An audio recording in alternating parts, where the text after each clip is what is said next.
Hello and welcome to the fourth and final installment in this writing program. I'm your host, MC Savio. Today we are here in my spare bedroom and we're covering plot and storyline.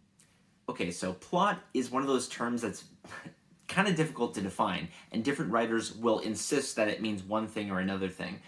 But for our purposes, we're just going to treat plot as your basic structure, okay? So this could be like the hero's journey, the 3-part story structure, the 7-part story structure, the story wheel. There's many different structures, but you want to find a structure that fits the story you want to tell and then use that as sort of, not a canvas, but more as just like a scaffolding that you're going to build your story around and help form and give it kind of just a basic structure. That's all it really is.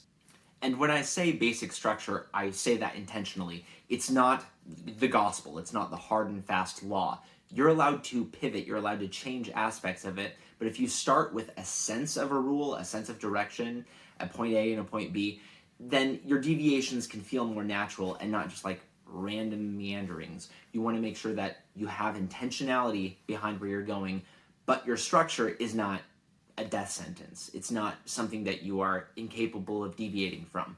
Do what you have to, modify your structure if you need to, but it's good to have that blueprint, that starting point to build off of.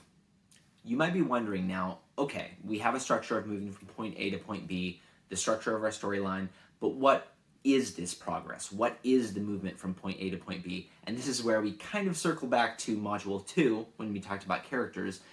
This plotting, this storyline, is supposed to be the progression of your characters. You take a character with all of their misconceptions, all of their failings, and you try to move them from what they want to what they need.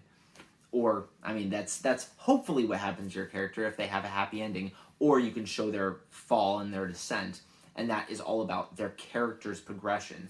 So plot, for me at least, I think plot and storyline is really about characters and what happens to them and how they change over time. But how do you show progression of characters over time? How do you even do that? This is kind of vague. Very good question. Through a progression of promises and payoffs. You need to, I guess, signpost the progress that's going to be made and then make good on those promises. An example of good promise could be something like the line, "You're a wizard, Harry."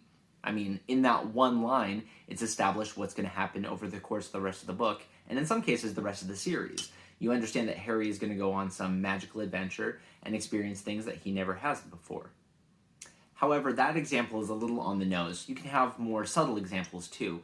If you just show that your character is very self-centered, or if they're really shy, or if they're really ambitious, that's already setting up your story, and it's informing your reader that something is going to happen with this character. This trait, this viewpoint, this view of himself, whatever it may be, is going to angle the character and direct the story in a certain way.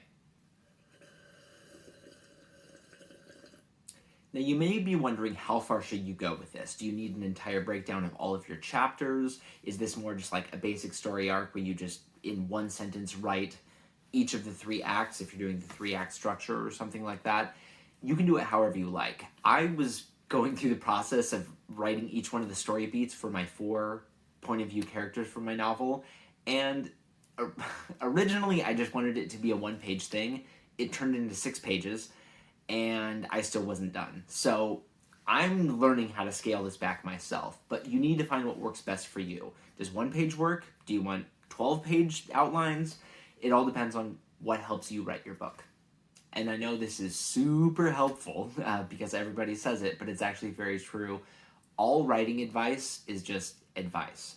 Unfortunately, there are not hard and fast rules, which in a way is a little liberating. You feel like, oh, I can do whatever I want, but you're going to do whatever you want. There's no one right answer, and that actually makes it very, very difficult. If you don't know where to turn, there's no distinct answer. You have to try this, you have to try that. Just experience what you can and take what works. I mean, you know, some people are plotters, some people are pantsers. For those of you who don't know the terms, what that means, it means some people want to plot out their entire story like chapter by chapter and define exactly what happens before writing it. Some people just write. They have an idea for a character and they just start going with it. They just hit the page running. So you have to find what works best for you and then go with that.